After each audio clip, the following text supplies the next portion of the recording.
Dito isso, permaneceu na Galileia. Contudo, depois que os seus irmãos subiram para a festa, ele também subiu, não publicamente, mas em segredo. Os judeus o estavam procurando na festa e perguntaram: onde está aquele homem? Curve a sua cabeça. Espírito de Deus, Espírito Santo, nós te pedimos, faça presença aqui.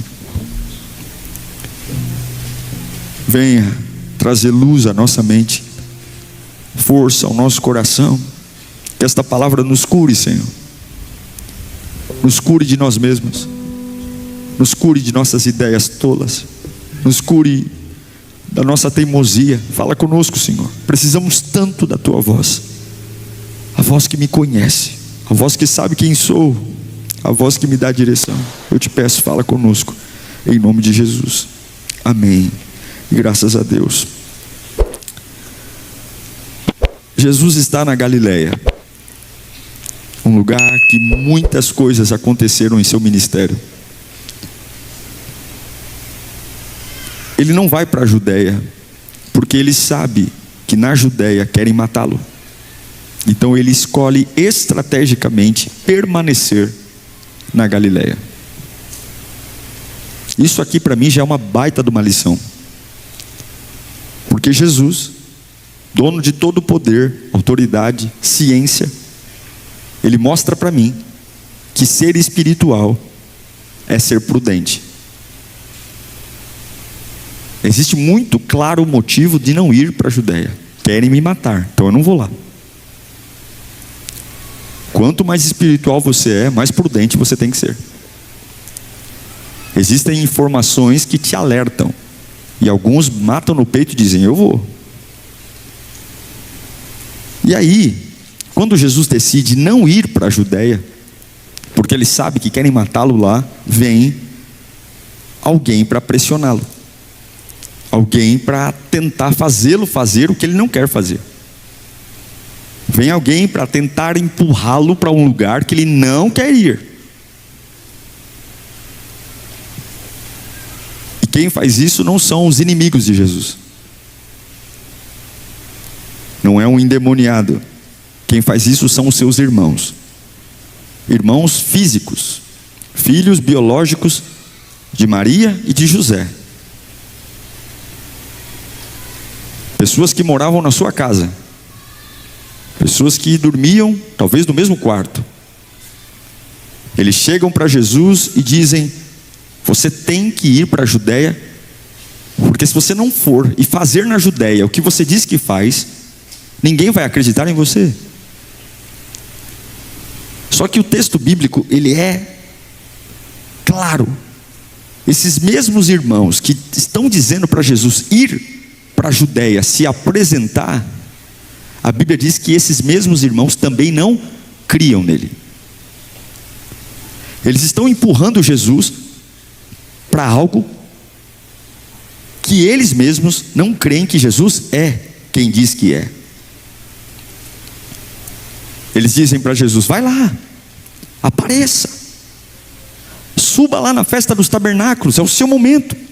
Vá lá, se mostre, prove quem você diz que é. Vai lá. Como é que vão crer em você? Como é que vão acreditar nas suas palavras? Como é que seus discípulos vão saber que você é tudo o que diz que é? Vai lá, se mostra, apareça. Sabe qual é o nome disso? Pressão. Isso é pressão. Pressão vinda de dentro de casa. Pressão, a mais pura pressão. Vai chegar o tempo que Jesus vai para a Judéia. Vai chegar o tempo dele mostrar quem é diante de todos. Mas não é agora. Mas a pressão quer que ele se exponha antes da hora. Vai lá! E a resposta de Jesus para os seus irmãos é cristalina, é direta. Ah, se nós tivéssemos a coragem de Jesus para responder à pressão como ele respondeu. A resposta de Jesus é simples: o meu tempo ainda não chegou. O meu tempo ainda não chegou. Jesus está dizendo: ainda não. Escuta aqui. Tem muita gente sentada nesse culto Tem muita gente online que precisa aprender essa frase. Ainda não. Ainda não. Repita comigo, ainda não. Há uma pressão. O que Jesus diz? Ainda não. Porque nem toda porta aberta é de Deus. E se você não resistir a uma porta aberta, você pode arrebentar a tua vida. Sim, nem toda urgência é espiritual. Nem todo telefone que toca de madrugada, gritando e colocando uma pressão para você fazer, para você sair correndo, para você acordar mais cedo, nem toda urgência é uma bênção. Imagina crescer numa casa, mesma mesa, mesmo pai, mesma mãe, mesmo ambiente, e de repente essa mesma casa coloca em você uma pressão, porque você é diferente. Eu sei que muitos aqui se converteram, e quando se converteram, viram suas vidas mudarem de dentro para fora. Mudaram suas roupas, mudaram seus princípios. E muita gente, até dentro da família, olha para você e diz assim: você tem que provar, se agora você não é crente, você tem que provar. Porque quem mais se incomoda com a gente, muitas vezes não é o inimigo, mas quem mais se incomoda com as nossas mudanças é quem nos conhece desde pequeno. Tem gente que até hoje não se conforma porque você serve a Deus. Tem gente que não se conforma porque a expectativa que tinham sobre você era outra. E aí no meio do caminho você encontrou Jesus, e essas pessoas não se conformam. E aí eles dizem: prova que esse Deus é tudo isso mesmo na tua vida. Eu quero ver se você é crente mesmo. Faz isso, faz aquilo, se mostra, prova. Mas isso não é incentivo. Isso é provocação. Isso é tentativa para te empurrar para fora do tempo. Agora escute o que eu vou te ministrar aqui no teu coração. Quem te conhece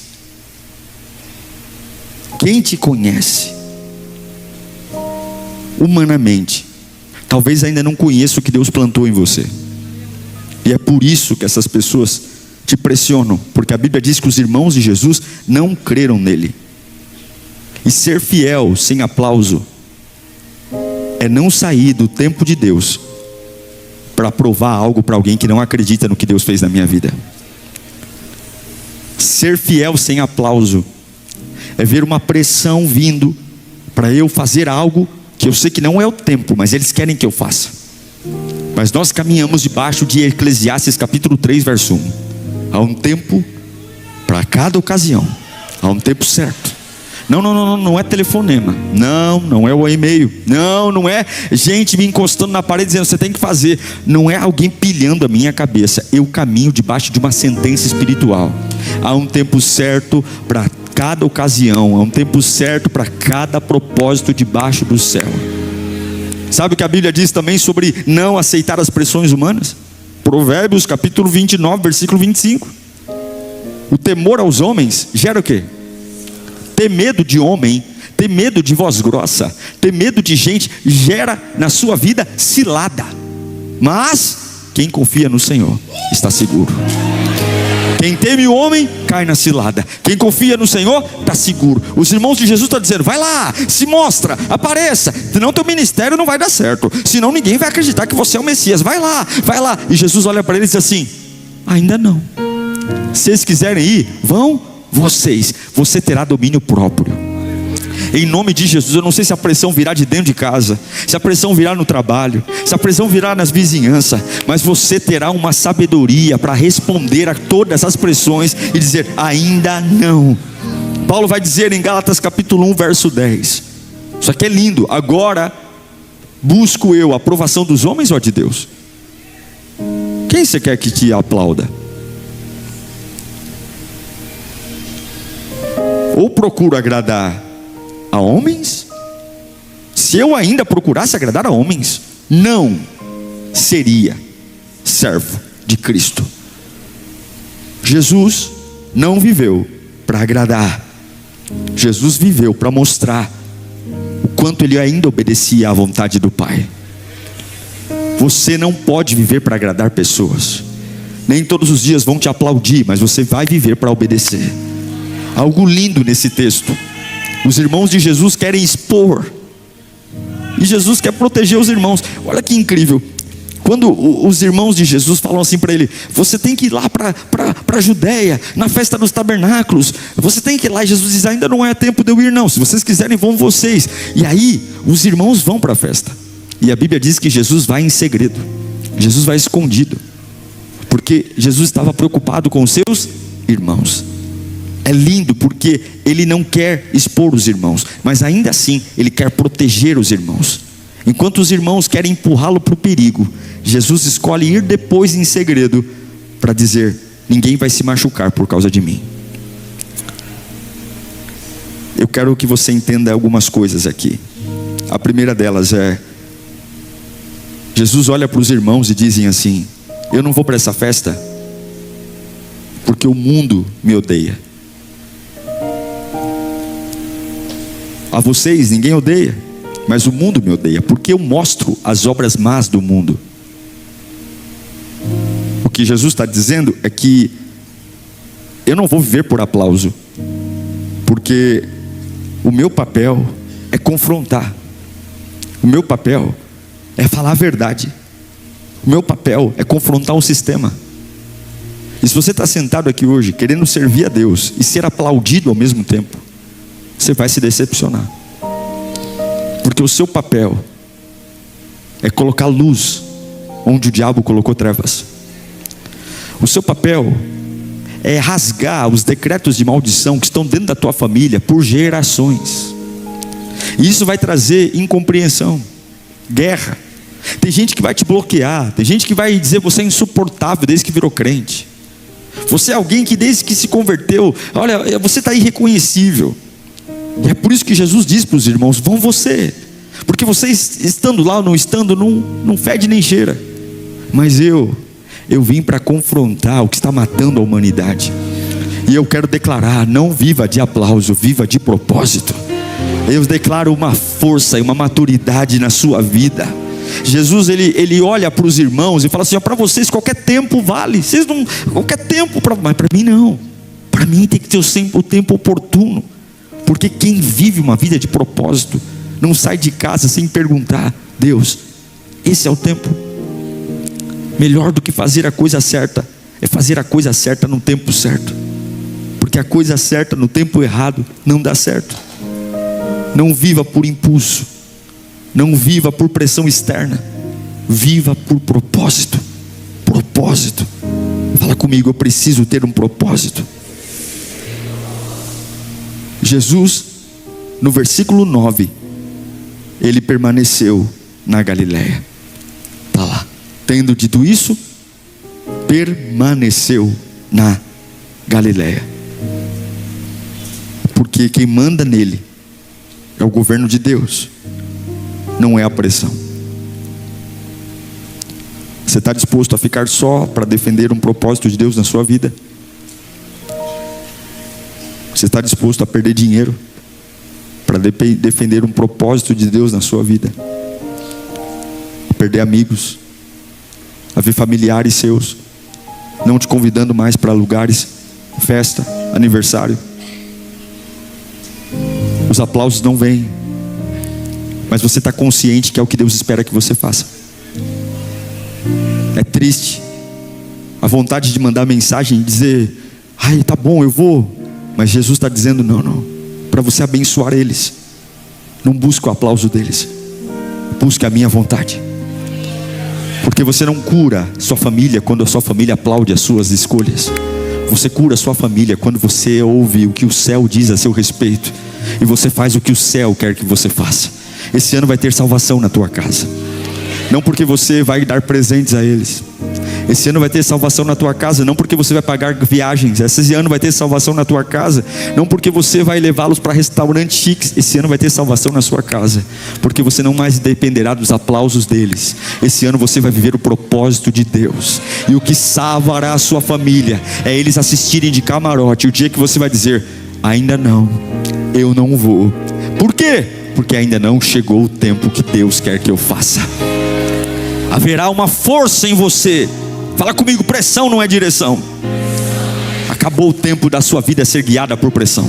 Acabou o tempo de você ser manipulado pela pressão.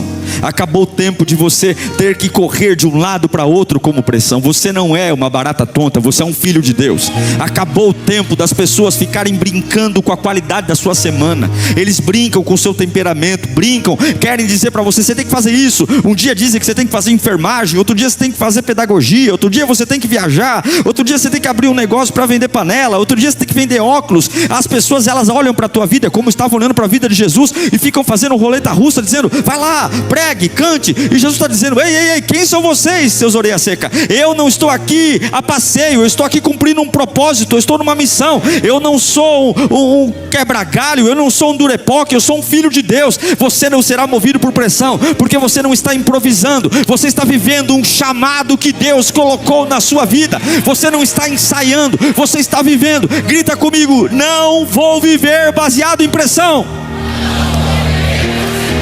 Não vou. Aí sabe o que acontece? Glória a Deus, aplauda mesmo a Jesus. Ele está falando com você. Quem manda no tempo é Deus. E viver o tempo de Deus é algumas vezes perder o aplauso. Aí Jesus disse para os irmãos, olha, eu não vou para a Judeia. Se vocês quiserem ir, vocês vão. Não é meu tempo. Talvez os irmãos ficaram, isso aí não sabe o que está fazendo. Porque você sabe que o único lugar que Jesus não fez milagre foi em Nazaré. Foi lá que ele disse aquela frase célebre, que o profeta não tem honra na sua casa. Que coisa interessante, né? Jogaram bola com Jesus, brincaram com Jesus, mas não viram um milagre dele. Mas aí Jesus disse para os irmãos, dizendo, vão vocês para a Judeia. Só que a Bíblia diz que logo depois que os irmãos foram, Jesus foi em secreto. Ele foi sem ser visto, talvez atrás das árvores, se escondendo, mas ele queria saber como que os irmãos estavam e o que estavam falando. Ele vai à festa, mas ele não vai para se revelar, ele vai para ver o que está acontecendo. Ele não vai por medo, escondido, ele vai porque ele tem sabedoria. E a Bíblia diz que enquanto ele estava vendo, ele ouviu cochichos. Eu não sei se você já presenciou alguém que achava que não estava sendo ouvido, e de repente você ouviu essa pessoa que achava que estava em segredo falando de você. Aí você não sabe se é pior, dar uma tossida e entrar, ou se você sai de fininho. Mas Jesus estava ali ouvindo os cochichos. E as pessoas estavam perguntando dele, cadê ele? Cadê ele? Cadê ele? Está no texto. Aí alguns falavam assim, não, ele é gente boa, ele é legal, ele é uma pessoa bacana. Mas logo outros falavam, não, na minha opinião não. Na minha opinião ele só engana. É um 71. Esse aí é um belo do impostor. E tudo isso ele escondido, ouvindo. A verdade é que ninguém sabia quem ele era. Ninguém conhecia Jesus de verdade. Todo mundo tinha uma opinião. Todo mundo tinha uma ideia. Isso não mudou hoje. Isso continua nos dias de hoje. Todo mundo tem uma opinião sobre você, uma ideia. Tem gente que fala muito bem de você, mas tem gente que fala muito mal de você. E a verdade é a mesma. Eles não te conhecem e ainda assim falam. Não conhecem seu interior, sua missão, seu sacrifício, mas eles falam como se conhecessem você. Eles têm opinião sobre você. Eles têm ideias sobre você. E eles não guardam para eles não. Eles conversam. Eles falam abertamente. E hoje, no dia de hoje, você pode ter certeza que alguém citou o seu nome. E é muito provável que alguém disse que você é bom, e alguém deve ter dito que você não é bom. Isso é vida. Isso não mudou. Você entra num ambiente, você sente o ambiente. Você já percebeu quando alguém te cumprimenta com um sorriso, mas quando você não está presente, você tem certeza que aquela pessoa fala mal de você? Já vivenciou isso não? Essa pessoa talvez nunca assumiria isso para você, mas você sabe, sua alma diz, essa pessoa fala mal de mim. Se você chegar e falar e confrontar, você fala mal de mim? Que isso, amiga? Que isso, amigo? Eu te amo, mas você sabe. Você não é besta. Você sabe. Você sabe.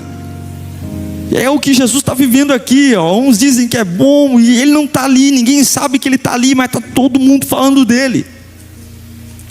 Está todo mundo falando. Ele está em silêncio. Só que é nesse momento que ele não foi tentado a ir se justificar. Ele não foi tentado a ir mudar a opinião de quem fala mal e nem ir abraçar quem o defende.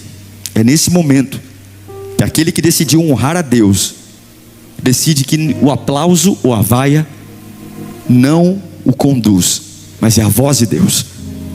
Todo mundo opina, mas ninguém conhece.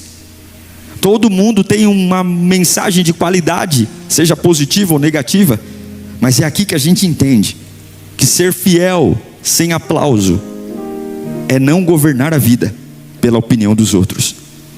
Ser fiel sem aplauso é entender que as pessoas vão mudar de ideia em relação à minha pessoa. Ser fiel sem aplauso é entender que a torcida vai vaiar, e que a Kombi vai esvaziar, e que amigos vão bloquear, mas Deus nunca te chamou para você basear o teu chamado na opinião dos outros. Pastor, como é que você prova isso? Eu provo isso na Bíblia. 1 Coríntios 2,14. O homem natural, o homem comum, não aceita as coisas que vêm do Espírito de Deus, pois para ele são loucura. Então o que vem de Deus ele não aceita, e por isso ele não é capaz de entendê-las, porque elas são discernidas espiritualmente. Então o homem carnal, ele precisa das coisas carnais. Se na contabilidade dele eu tenho mais pessoas contra do que a favor, eu estou mal. Então eu preciso agora reverter, porque eu preciso de mais gente ao meu favor do que contra mim. Mas essa matemática nunca foi o critério que Deus usou para te abençoar. Você não precisa ter maioria falando bem de você. Muito pelo contrário, isso não vale nada. Não é a quantidade de pessoas que estão ao seu favor que definem. Quando Gideão vai para uma batalha, Deus olha para ele e diz assim: Gideão, você tem 32 mil homens, é muito guerreiro. Eu quero que você diminua. Eu não sei para que eu estou pregando aqui, mas se você quer viver a Deus piedosamente, e você quer administrar a plateia que te assiste, você vai se perder, você vai ter depressão, você vai cair numa cama, você não vai conseguir levantar amanhã, porque o diabo pode levantar um estádio inteiro para acabar com a tua raça. Aí você diz para mim: pastor, mas eu sou ser humano, eu não sou anjo. Mas se você aprender a não definir o que tem que fazer pelo apoio humano, ainda saqueado emocionalmente, ainda destruído na alma, não faltará óleo fresco sobre a sua cabeça e vinho novo sobre o seu coração. O que eu estou dizendo para você é que vai doer, mas não vai definir. A Bíblia diz em Isaías 55:8, olha aí, ó: porque os meus pensamentos não são os pensamentos de vocês, nem os seus caminhos os meus caminhos, declara o Senhor. Salmo 37:7, descanse no Senhor e aguarde por Ele com paciência. Não se aborreça quando os outros obtêm sucesso em seus caminhos, e quando eles maquinarem o quê? O mal. Você não precisa ser entendido, você tem que ser fiel. As pessoas não precisam entender você. Sua preocupação é: eu estou sendo fiel a Deus? Eu estou sendo fiel à palavra? Eu estou sendo fiel à expectativa de Deus? Ah, mas ninguém me entende. Eles não precisam me entender, eu preciso ser fiel. Eu preciso ser fiel. Você está entendendo isso? Pare de querer que as pessoas te entendam. Seja fiel a Deus. A árvore é conhecida pelo fruto e não pela palestra. A árvore é conhecida pelo fruto e não pelo discurso. A árvore é conhecida pelo fruto e não pela promessa. Então não explique, frutifique.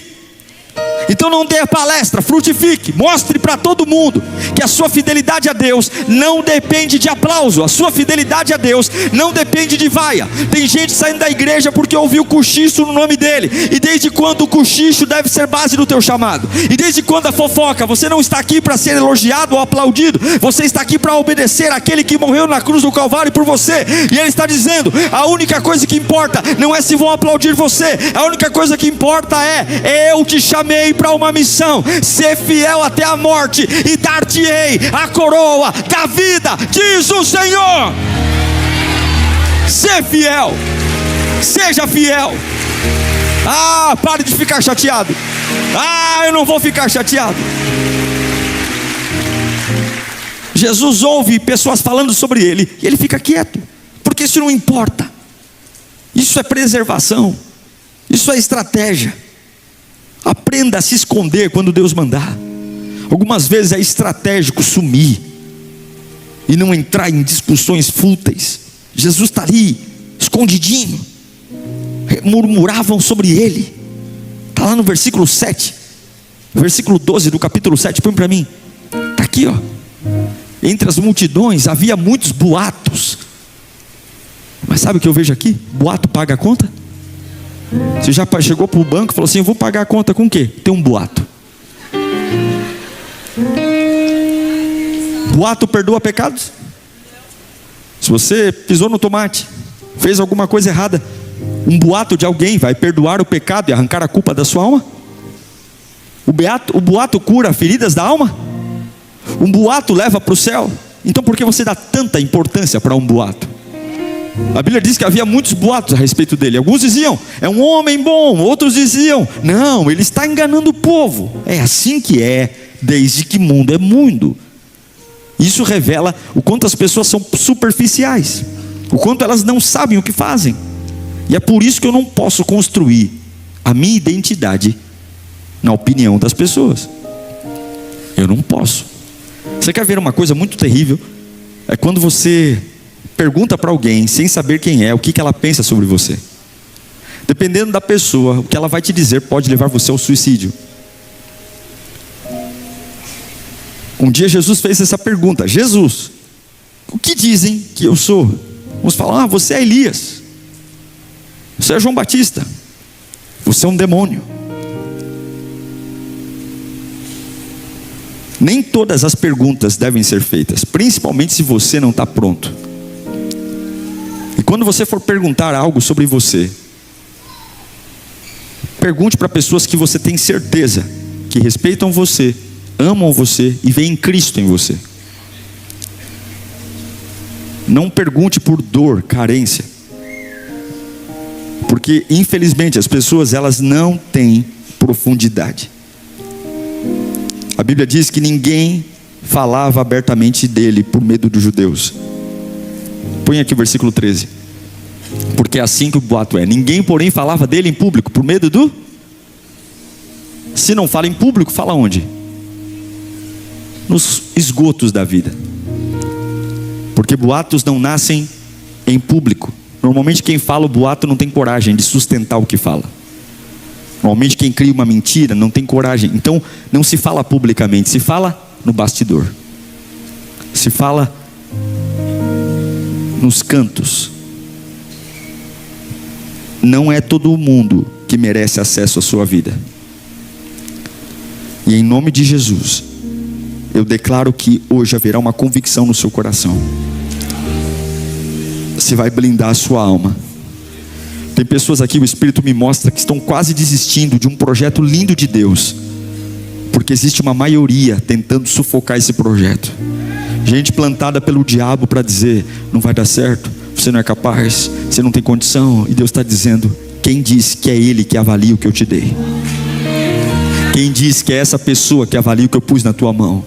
Tem pessoas aqui em crise, sem dormir, porque tem uma pressão de maioria dentro de casa, pressionando você da hora que acorda, da hora que dorme, para você desistir, para você largar. E Deus está dizendo: desde quando eles têm direito para sentar num trono que é meu? Eu dei minha vida para que você morresse para o velho homem e nascesse para a minha vontade. Pare de ouvir boatos sobre você. Não ouça boatos, ouça a Bíblia. Não ouça boatos, ouça a palavra. Não ouça achismos, ouça a minha opinião sobre você. Porque no dia mau serei eu que levantarei você, serei eu que curarei você. Eles vão sumir. E aí vem o capítulo 8. Então Jesus enfrenta uma pressão para ir para a Judéia dentro de casa. Seria muito mais fácil ele ir para ser aplaudido, e não foi.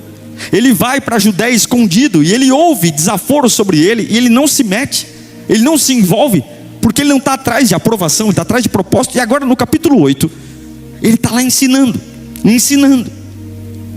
E chega os religiosos com uma mulher pega em ato de adultério, em flagrante. Pegam aquela mulher e arrastam aquela mulher e colocam aquela mulher diante de Jesus. E falam para ele: olha aqui, ó, a lei de Moisés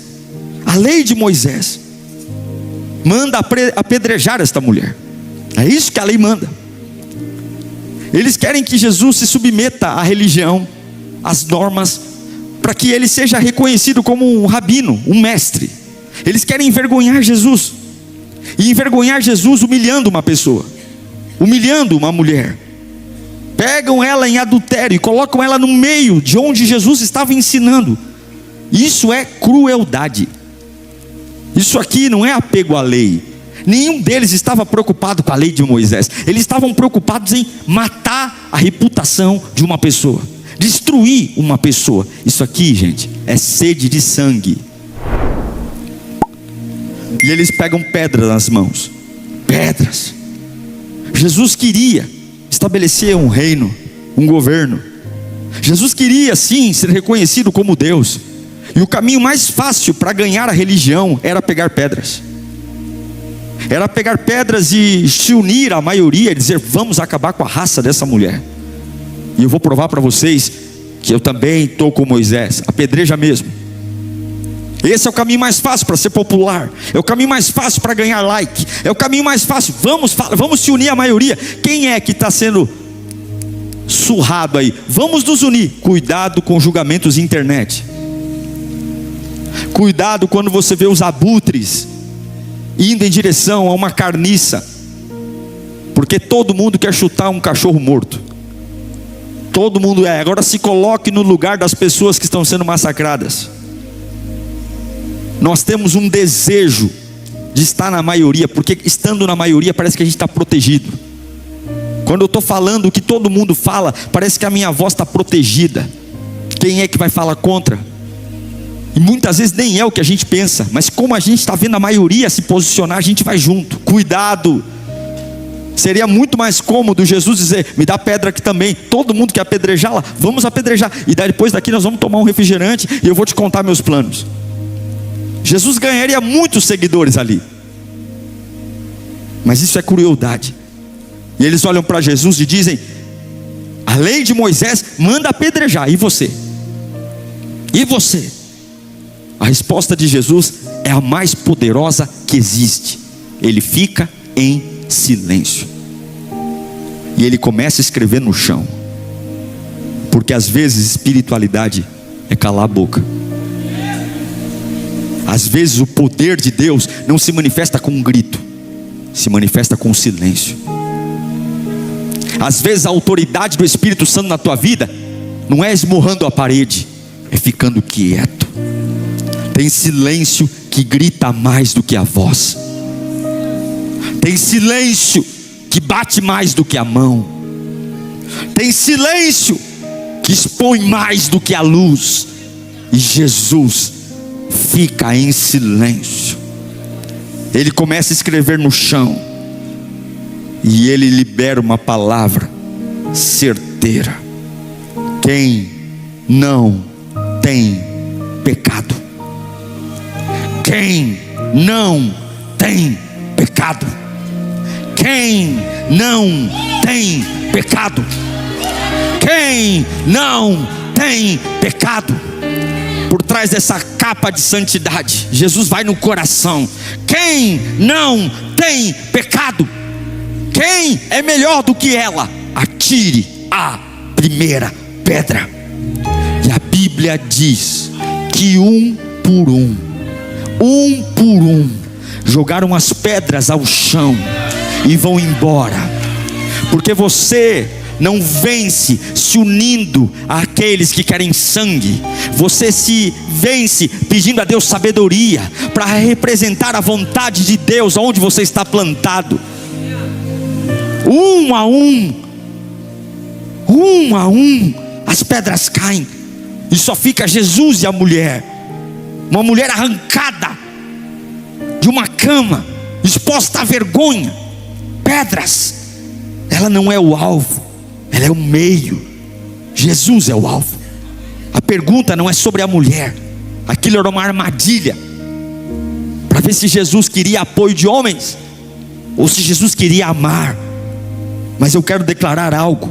Quando tentarem te usar como um palco de acusação para alguém, quando tentarem te manipular para dizer, ou você compra essa briga comigo e eu te mando embora, ou você se une a mim nessa guerra, ou você vai ver o que vou fazer com você.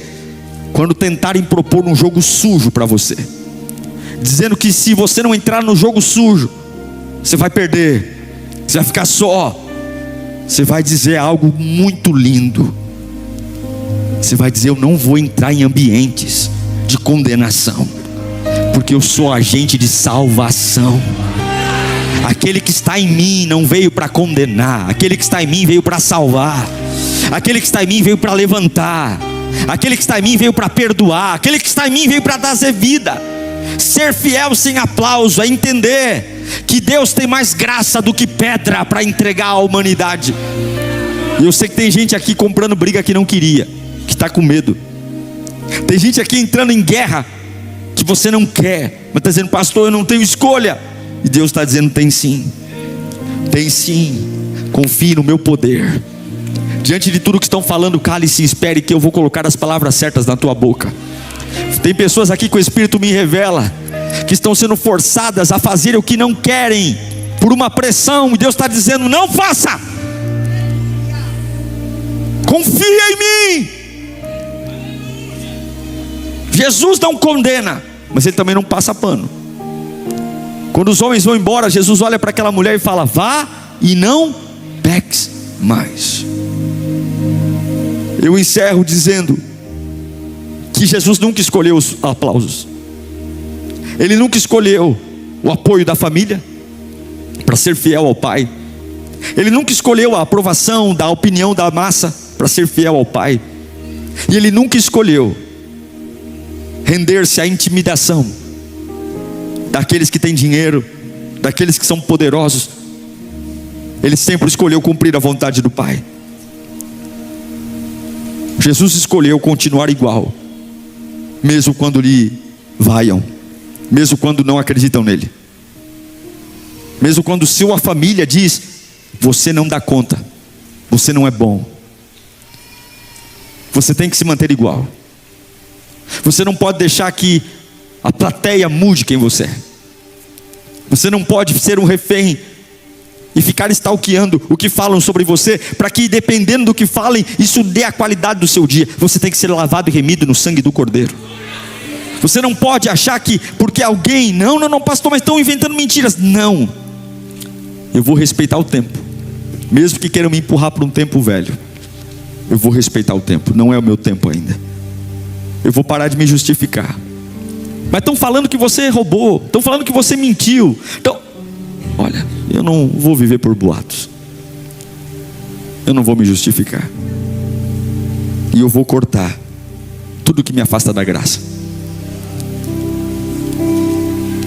Porque agora não vivemos mais sobre a lei, vivemos sobre a graça. Eu não preciso que entendam, eu só preciso continuar fiel. Eu não preciso que me aplaudam, eu só preciso continuar fiel. Fiel é o seu papel. Fiel.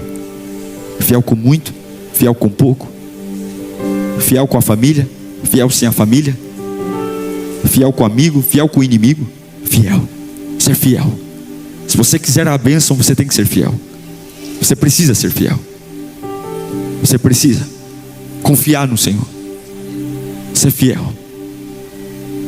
Feche os seus olhos nesse instante. Tem gente aqui vivendo o capítulo 7. Pressão, cobrança, incompreensão. Pressão, cobrança, incompreensão. Você está debaixo de uma tensão enorme. Tem gente aqui vivendo o capítulo 8. Vergonha, culpa, medo. Mas Jesus está dizendo: olha, eu não te condeno mais. Volta para mim. Porque você não vai viver debaixo de uma pressão que te direciona. Não, sou eu que te direciono. Pastor, mas tem opiniões. Opinião não é sentença. Não é. Não é. Eu não preciso que entendam. Eu preciso continuar fiel. Fala comigo bem baixinho para você entender. Fala: eu não preciso que me entendam. Eu preciso continuar fiel. Fala de novo para você entender. Eu não preciso que me entendam. Eu preciso continuar fiel. Vão ter movimentos que Deus vai gerar na tua vida que ninguém vai entender, mas você vai ser fiel. Fiel. Fiel. Senhor, eu quero orar por eles agora. Eu quero orar porque muitos estão sofrendo, porque os aplausos cessaram, os sorrisos sumiram, os apoios foram embora, e a minha alma carente quer negociar. A minha alma carente quer se ajoelhar para um homem e dizer: não, gente, voltem, eu preciso de vocês.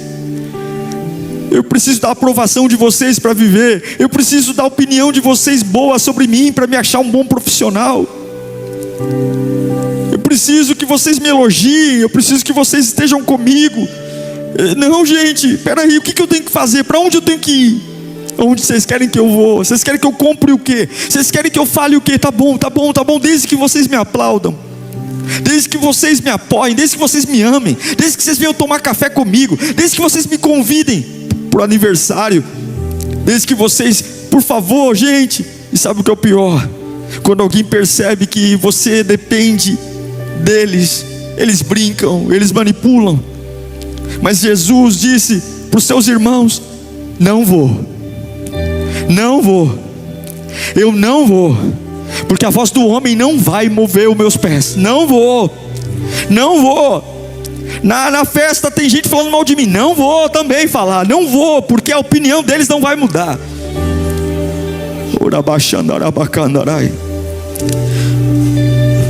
Quais são as áreas que você tem medo?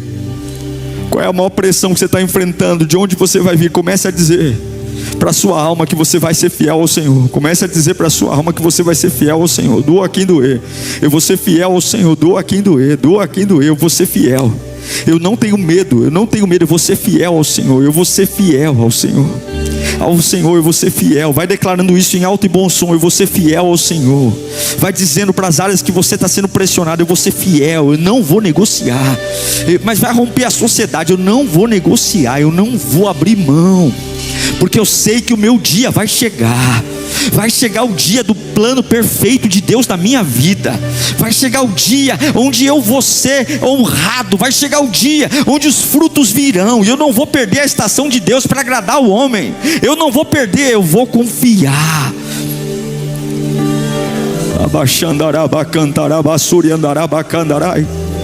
Você pode se colocando de pé, por favor. Vai se colocando em pé. Fiel sem aplauso, fiel sem aplauso. Vai gritando: eu serei fiel sem aplauso. Eu serei fiel sem aplauso. Eu serei fiel sem aplauso, porque eu quero ser como Jesus. Eu quero ser como Jesus. Eu quero ser como Jesus. Eu quero ser, pode ser pai, mãe, irmão, irmã. Eu não vou negar minha fidelidade à promessa que Ele me deu. Não vou. A gente vive uma fase complexa e as coisas no nosso país estão todas invertidas. E eu não estou falando de política, eu estou falando de caráter. E hoje nós estamos vivendo escândalos atrás de escândalos. Será via? Ou a gente está na mão de Deus, ou estamos completamente vulneráveis ou estamos completamente expostos. Porque o lugar que você assume que está tudo bem, porque nada parece fora do lugar, e esse lugar não é um lugar consagrado, vigiado, cuidado, a Bíblia fala algo e nos alerta muito gravemente sobre isso. Lê para mim Lucas 11, que é um clássico, né? De uma casa desocupada. Lucas 11, 24 ao 26. Palavras aí da palavra de Deus. Vai lá. Quando um espírito imundo sai de um homem, passa por lugares áridos procurando descanso. Como não o encontra, diz: voltarei para a casa de onde saí. Ao chegar, encontra a casa varrida e em ordem. Então vai e traz outros 7 espíritos piores do que ele e, entrando, passam a viver ali, tornando o estado final daquele homem pior do que o primeiro. Então houve uma libertação, certo? Houve uma libertação, o espírito imundo saiu, e aí ele fica nos lugares áridos. Só que como ele olha para a casa que ele saiu e aquela casa não está ocupada, aí ele volta. E a Bíblia diz que ele vem e traz outros 7 espíritos piores que ele. Só que é perigoso, pesado. Se fosse 7 iguais já seria ruim. Agora 7 piores. E passam a viver ali, tomando o estado final daquele homem pior, tornando o estado pior daquele homem pior do que o anterior. Então, é como se a Bíblia falasse o seguinte: se não for para tomar rumo na vida, é melhor nem expulsar o que está aí nele. Se não for para se endireitar, direito. Por isso que aqui a gente não fica expulsando o demônio. Vamos expulsar. Peraí, eu não expulso demônio de bêbado. Por quê, pastor? Porque o cara tem que ter raciocínio. O cara tá com a vida lascada porque tem demônio nele. Você vai lá, expulsa, todo mundo olha pra você como se fosse o Thor. Ele é o Thor, olha o pastor super-homem. Aí o cara levanta, não tem encontro com Deus, não tem consciência, volta pro boteco. O que a Bíblia tá falando? Que aquele mesmo demônio que foi expulso, ele vai voltar a tentar olhar a casa de onde ele saiu. Opa, tá vazia? Ele volta e volta com 7. Aí aquele cara bebe 7 vezes mais do que bebia, agride a família 7 vezes mais, vai preso. Por quê? Porque não adianta deixar a casa vazia sem governo. Então, cuidado com ambientes seus, internos, externos, que não foram entregues a Deus e serão entregues à destruição. Por isso que é muito difícil uma pessoa desviada voltar. A própria Bíblia fala sobre isso. O desviado é muito difícil. Porque quando o inimigo pega de novo, quando o inimigo tem a chance de novo de prender, ele prende tão forte, que só realmente uma decisão muito consciente daquela pessoa para ela ser liberta. Esse é um perigo que muitos ignoram. Por isso que quem está em pé não pode vacilar. Então não é o dia mal que revela a brecha. É a brecha que revela o quanto o dia mal se tornará desafiador. Então não é o dia da angústia, mas é o dia que você se permite deitar um pouco mais que o normal, curtir uma dor mais que o normal. Porque nenhuma queda, gente, começa com guerra, canhão, bazuca, rebelião. Ela começa com uma desatenção. Você não liga, você não se importa, você normaliza. Então vamos falar um pouquinho dos erros dessas situações que a gente está conversando aqui. O primeiro deles é quando você mantém vínculos que foram brechas no passado, achando que agora são inofensivos. Lugares que te escravizaram no passado não são lugares para serem revisitados. Pessoas que me lembram de coisas horríveis da minha vida não são pessoas que eu tenho que ter por perto. Então, por mais que no passado ficou, mas se houve brecha ali, não ache que é inofensivo. A Bíblia diz que o mesmo demônio que saiu do camarada, foi esse mesmo demônio que voltou a olhar o camarada que lhe expulsaram, e vendo a casa aberta, esse demônio fez a confraria e trouxe os outros 7 espíritos. Ou seja, o que me atormentou no passado me rodeia para voltar a me atormentar agora. E aí a gente brinca. Ah, não, eu tô maduro. Ah, não, isso aí não vai acontecer nunca. Ah, não, que meu? Acorda para a vida, cara. Acorda para a vida. Acorda. Isso é brecha. Lê para mim 1 Coríntios 15:33. Não se deixem enganar. As más companhias corrompem os bons costumes. Tá aí, gente que não presta vai tornar você alguém que não presta. Outro perigo que a gente comete é quando você tenta vencer o inimigo com correções externas só, enquanto mantém hábitos internos intactos. Então aquela fachada legal, né? Aquela fachada, aquela conversa para boi dormir, aquela estética maravilhosa, Bíblia debaixo do braço, terno, gravata, eu subo pro monte e vou orar no monte, e aquela estética, e dentro de você o pecado continua ali chicoteando, a incredulidade, as brechas. A pessoa, ela ajusta a rotina, ela troca ambiente, apaga contato do celular, muda comportamento visível, mas não confronta os padrões que estão dentro dela. O orgulho, a autossuficiência, os desejos, o medo, o descontrole. Não adianta mexer na embalagem se a essência está podre. Esse é um grande ataque do inimigo. Ele arruma o exterior, musculoso, cabeludo, bonitão, botox, tira o pé de galinha e tal, e não sei o que. E daí? O inimigo não precisa ter acesso ao novo quando a arquitetura antiga dentro de você ainda está ativa. O diabo não voltou para mudar o cabelo do camarada, ele voltou para destruir o interior.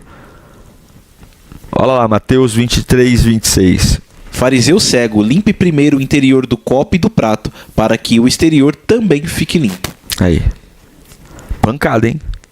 Limpe primeiro o interior do copo e do prato. Se você tomar água num copo sujo, o que acontece? A água fica com gosto. Certo? Você vai pôr um arroz e feijão num prato de macarronada? Que nojo.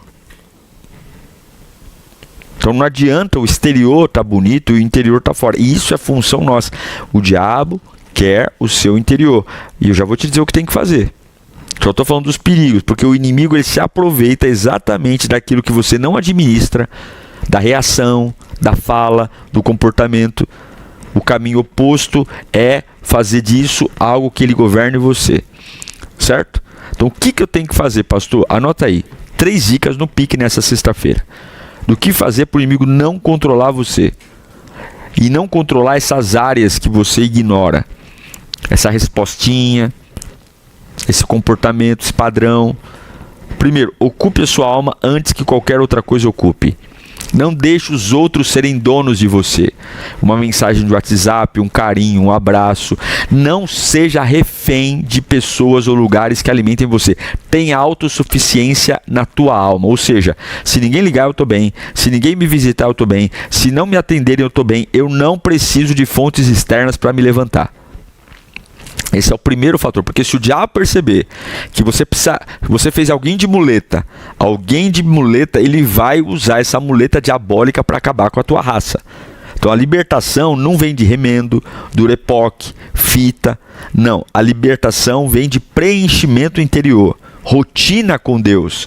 Deus é suficiente, a palavra é suficiente, Deus é o meu Pai, Deus me faz feliz, a Bíblia me faz feliz. É das coisas certas que eu cravo como verdade no meu interior e as pratico. Uma alma cheia da presença, da palavra, da direção, não oferece espaço para coisas ruins retornarem. Não brinca com o que está querendo retornar. Ah, pastor, mas aquele fulano está vindo na minha igreja. Meu irmão, tem 1 bilhão de igreja. Ou ele vem ou você vai. Não brinque com coisa séria. Não dê acesso a quem te feriu. Não dê. Ah, mas tem que perdoar. Não é que eu tenho raiva, não. É que eu não sou burro. Perdoar não é conviver. E esses pagadores de regra, pergunta para eles se eles convivem com todo mundo que os magoou. Quando você decide viver consciente naquilo que Deus estabeleceu, fazendo de Deus a sua fonte, a sua casa interior, o seu território interior, é domínio de Deus. Quando você só penteia o cabelo, passa batom, compra roupa de marca e por dentro, ai meu pai, eu amo fulano, fulano me sustenta, aquele emprego, aquele chefe, você tá lascado. Porque quando a alma não é ocupada por Deus antes, qualquer outra ocupa. Por isso que cai em golpe, por isso que se apaixona por gente errada. É isso aí. Lê para mim o Salmo 16:8, produção. Sempre tenho o Senhor diante de mim. Com ele à minha direita não serei abalado. Sempre tem o Senhor diante de mim. Com ele à minha direita. Por quê? Porque se falar alguma groselha para mim, quem tá lá para me instruir? Deus. O Senhor. Ele me instrui, Ele me guia, Ele me fortalece. Segunda coisa que eu vou te falar para o inimigo não governar áreas da sua vida.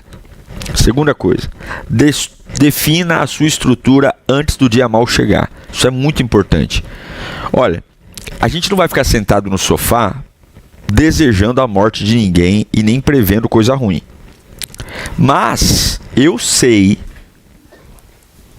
o que realmente brilha os meus olhos. Você sabe, produção. Tem coisa que é importante para nós, mas se perdeu. Outras coisas, pastor, nem passa pela minha cabeça eu perder isso. Perder isso aí, minha vida. O que eu tenho que fazer? Qual é a minha estrutura antes do dia mau chegar? Gente firme não improvisa na fidelidade. Fidelidade é construída com: eu vou pregar para mim. Eu vou pregar para mim. Eu sei que portas vão fechar e eu não vou correr na pressa, pessoas vão morrer e eu não vou cair na sepultura dizendo me leva junto. Quando você decide agora quem você é, quando você decide já, sem negociar, seja lá o que vai acontecer, o inimigo perde acesso porque limites prévios anulam ofertas futuras. Quando você põe o limite, quando você estabelece um limite, você mata futuras propostas. Não é rigidez, é maturidade. Lê para mim Mateus 5:29 ao 30. Se o seu olho direito o induz a pecar, arranque-o e o lance-o fora, pois é melhor perder uma parte do seu corpo do que todo ele ser lançado no inferno. E se a sua mão direita o induz a pecar, corte-a e lance-a fora, pois é melhor perder uma parte do seu corpo do que todo ele ir para o inferno. Aí.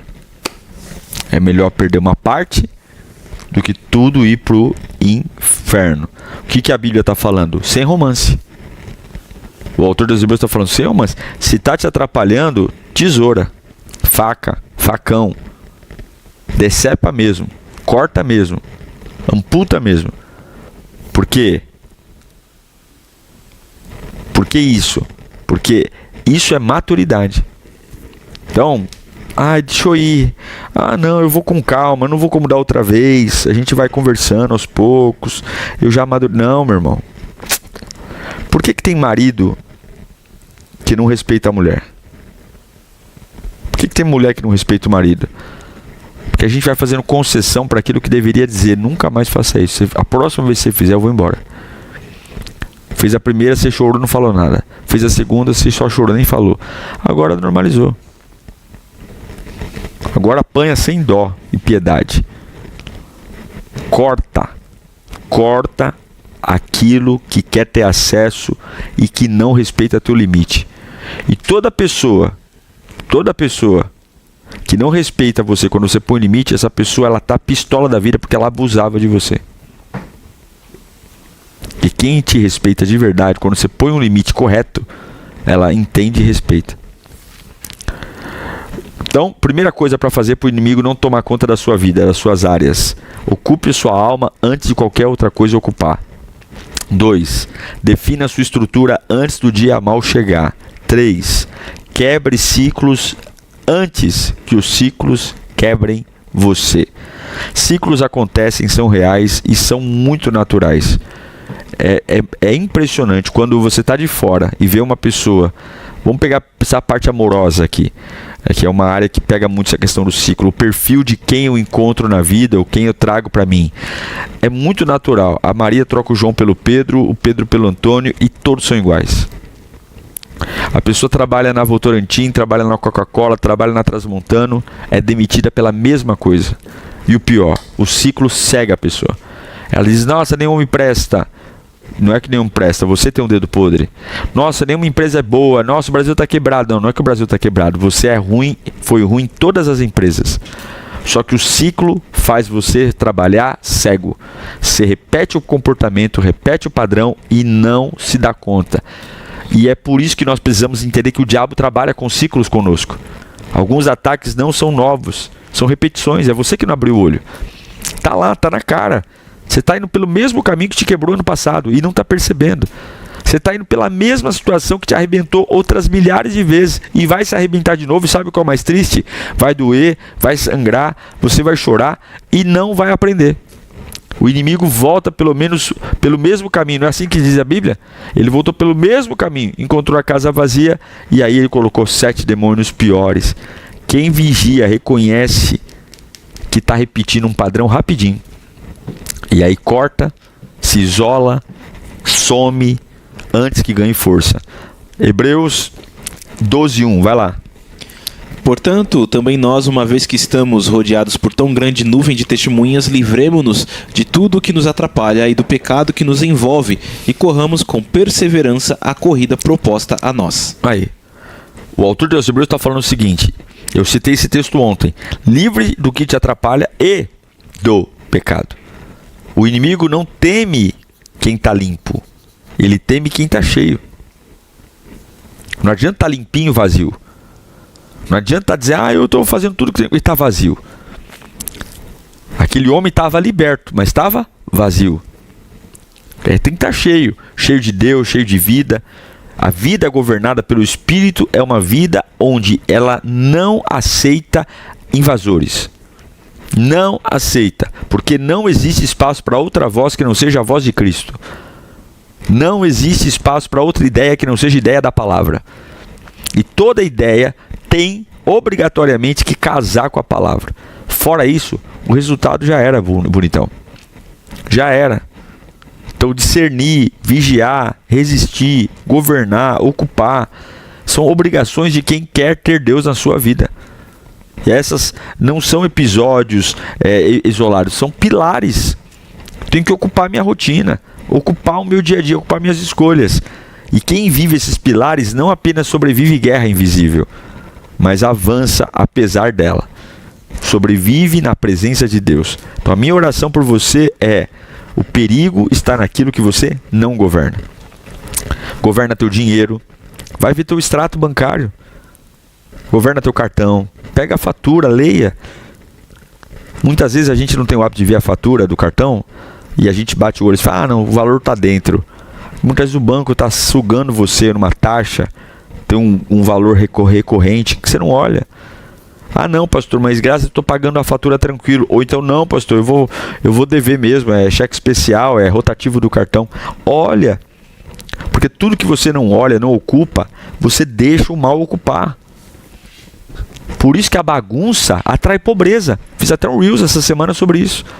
A bagunça atrai pobreza. Você está comprando um carregador novo, não é porque você perdeu o outro. Não é porque você perdeu, é porque você é bagunceiro.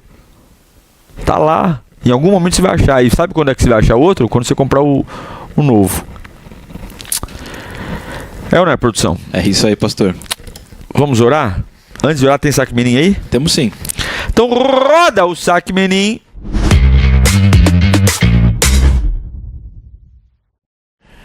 A primeira pergunta do saque, pastor, é da Larissa Mendes. Ela fala: sinto que algumas vezes minhas orações não passam do teto. Deus cansa da gente? Não, Deus não cansa da gente. Se a oração não passa do teto, tem a ver com a sua fé. A sua fé não está empurrando ela. É mais sobre você do que sobre Deus, né? Por que você sente que a sua oração não foi ouvida? Você orou direito? Você orou com fé? Você tem comunhão com Deus? Né? Essas são as perguntas que a gente tem que fazer. Porque ouvir, Deus ouve. Deus ouve até o que não é para ouvir, né? Ele ouve tudo. Deus não fica surdo em nenhum momento. Mas eu estou dizendo para mim mesmo, meu espírito está dizendo, essa oração foi medíocre, essa oração foi fraca. E ela não é fraca porque Deus é fraco. Ela é fraca porque eu estou orando, talvez apenas lamentando, apenas chorando. Não tem adoração, não tem lágrima, não tem Bíblia, não tem dia a dia com Deus. Aí a sensação que eu tenho é, não vai acontecer nada. Porque a oração deveria me renovar. A oração deveria colocar em mim vigor, ânimo. Certo? Próximo. A próxima pergunta é da Ana Clara e ela diz: posso namorar alguém que acredita em Deus, mas não é da mesma denominação que eu? Olha, denominação não é critério para ser julgo igual ou desigual, né? Não tem nenhum problema uma pessoa ser da Assembleia ou ser da Batista. O problema é o julgo desigual, não é ser crente, até porque tem gente que está dentro da igreja e é julgo desigual. Julgo desigual é quem a pessoa é, o que ela acredita, o que ela pensa, como ela adora, o que ela combina com você naquilo que você se propôs para fazer diante de Deus, né? É óbvio que dentro de um casamento, não um namoro, é ideal que os dois estejam na mesma denominação, mesma igreja, e mesmos horários, mesma palavra, mesmo louvor, mesmo ambiente. Mas namoro, o julgo desigual ou julgo igual tem mais a ver com convicções, né? E ver Deus nas mesmas convicções que você. Aí entra a religião, por exemplo. É muito difícil um católico e um evangélico caminharem na mesma fé, porque o catolicismo vai puxar para um lado em um momento e o protestantismo para outro. Um espírita e um evangélico também. Então, agora, se forem dois evangélicos e os dois caminharem, agora não fica só nessa ideia de ele é da igreja tal. Vai ver como ele ora, vai ver se ele é temente a Deus, como ele trata a família. Entendeu? Não fica também só na bandeira de ser crente. Crente também que não é tudo, não. Certo, produção? Certo, pastor. Vamos orar? Pai, eu te amo, te bendigo, te exalto, e como é bom aprendermos a lidar com esse vagabundo desse Satanás, que não vai roubar nossa alegria, que não vai roubar nossa paz, que não vai roubar nossa fé, não vai. Nós somos do Senhor, entregues